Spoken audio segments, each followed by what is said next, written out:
this is Angela with Parker's Permaculture.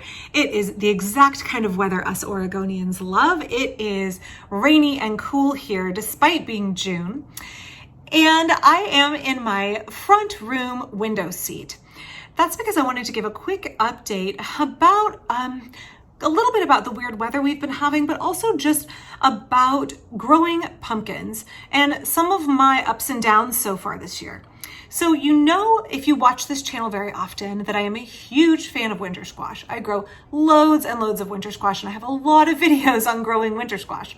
Particularly, I love sweet meat and I love Burgess buttercup. I save my own seeds. I hand pollinate, and then I can tape the flowers closed, and I can save my own seeds and know that I get a consistent yield every year. Well, this year I've had a little bit of a hiccup. And I actually had to go and buy seeds, which I never have to do for my winter squash. So I love winter squash because not only are they a great caloric crop and they are rich in vitamins and minerals, I think they look beautiful growing in the garden. They're beautiful on the table. They're delicious in my cooking, in my kitchen. I love to use winter squash all winter long. But also they are an excellent storage crop. If you are looking to increase your family's resilience, if you are looking to grow more of your own food and stretch your local eating way into the winter, and even with some of the really good storage varieties, you can stretch your summer squash to last all the way until March, being still a good quality, just kept at room temperature. I keep mine under the table in my breakfast nook, just on the floor, and every once in a while I check on them to make sure there's no rotten spots or any indication that I need to start using up that squash quickly. So winter squash, I just feel, are so much bang for your buck. They're delicious, nutritious. They are a important storage crop. They are something that expands the length of time you can eat locally and out of your own garden. So I grow lots of winter squash every year. Every year I experiment with a few different new ones. Last year I did naked bear pumpkins for their pepitas, and that was such a hit with us. They had such a great yield that I'm growing those again this year. And I did have to purchase those because they are F1 hybrids. So you can't save your own seed. But I saved my own seeds, and I did something very silly. So as the winter goes on, we eat a pumpkin, we enjoy it, I wash the seeds, and I set them here in the sunny window on usually like a paper towel to dry. When they're thoroughly dried, I box them up and I put them in a little cardboard box, and that is my stash, and then I plant those the next spring. I have somehow misplaced one of the two boxes that I prepped for this spring. I have torn apart the house. I have looked in my room. I have looked in all of the closets. I have looked in the mud room. I have looked in the garden shed. I've looked everywhere. I'm a little bit worried that somebody in the family saw it as a cardboard box and like just put it in the recycle. Because, you know, I keep like a list in my head of what everything is. And so sometimes I neglect to label things well. So I've lost a huge chunk of my winter squash that I saved.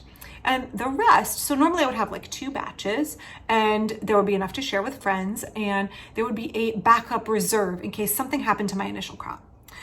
And this year something did happen to my initial crop. So I planted everything out.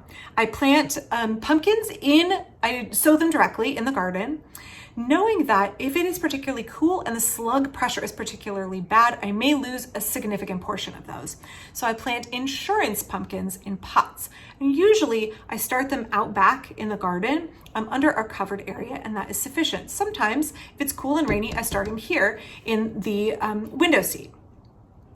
Well, things were really busy. I was doing too many things at once. I was kind of running around like a chicken with my head cut off. So I neglected to secure my pumpkin insurance starts in pots.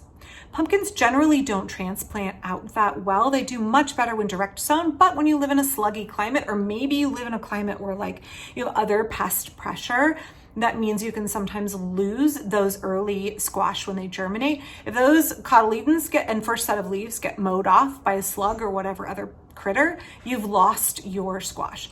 So having insurance ones in pots that you can carefully plant out is a good idea. But don't do like me and leave your insurance ones sitting out in the backyard without any cover over them at all, because squirrels dug them up and chewed and ate every single last flipping seed that I had planted. Pots and pots and pots and pots, all eaten. And that was my fault. I should have either brought them inside or should have covered them. I know that when it's a cool, delayed spring like this, that our wildlife is also struggling. It's not just me that's struggling. Everybody's hungry. All of the yields are late. And that means things like squirrels and crows can get more opportunistic, and they can go for some of those food crops of ours that they might not normally go for. So that meant I was completely out of seed. I had lost a box of my seeds. I found that the insurance ones I started are completely gone. I had to go buy seeds. And boy, oh boy, if you try and go in late May to purchase pumpkin seeds, there's not a lot left at the garden center.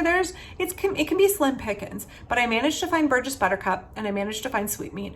I'm kind of bummed because both of my seed stocks were ones where I had carefully saved the best adapted and best looking squash from my garden every year. So I typically would call my sweetmeats Angela's Sweetmeat because they were really, selected every year for 14 years. I have a squash that is highly adapted to my microclimate. So I've lost that. Although part of me is saying, okay, you know what's going to happen is in the middle of summer, I'm going to be cleaning in the back of a closet, or I'm going to be in some unexpected corner of the house and I'm going to find my box of seeds. So that's what I'm hoping. So I had to buy seeds and I have now replanted them safely indoors where Mr. Squirrely cannot get them. And let's flip the camera around and see what they look like. So I have my seeds starting here and I use an old tote lid to kind of double, make sure I don't have water dripping onto my window seat. And you can see here I had to go purchase some seeds, and I actually had to buy some zucchini seeds too, because the same thing, like squirrels. So you can see here that the babies are already starting to come up. Look at, oh, that's a buttercup. And I also started some extra basil. You can see here I have some basil.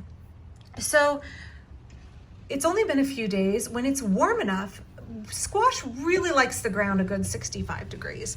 When it's warm enough, as you can see, not outside, it's chilly outside, warm enough in the house, they germinate quite rapidly.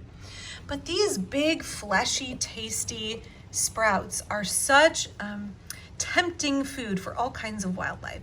So I have got these in pots and I'm going to wait until they get at least one, if not two sets of true leaves before I put them in the garden. Now, when folks transplant out their squash starts, I noticed that folks have kind of a low rate of success with them, and that's because they really don't like to be transplanted. And two of the biggest things I think you can do to help yourself if you are transplanting out your winter squash is to not disturb the roots. So I have 4 or 5 seeds in each pot, and I'm going to plant them in a clump like that because they want to grow in a hill. It's okay to plant them close to each other and have all of the vines in one location. And so I'll plant these all out. I'll knock the pot out and I'll plant them all in one hole, and I won't try to separate them because it's really easy to damage the roots on winter squash. And then I will put a stake near where I plant these so I know that all of the roots are right here where the stake is, and I can conveniently water my squash all in one spot. So the other thing I do is that I'm really careful with the stems. You can very easily break and or damage or ding the stem of a winter squash or a summer squash, and that's it.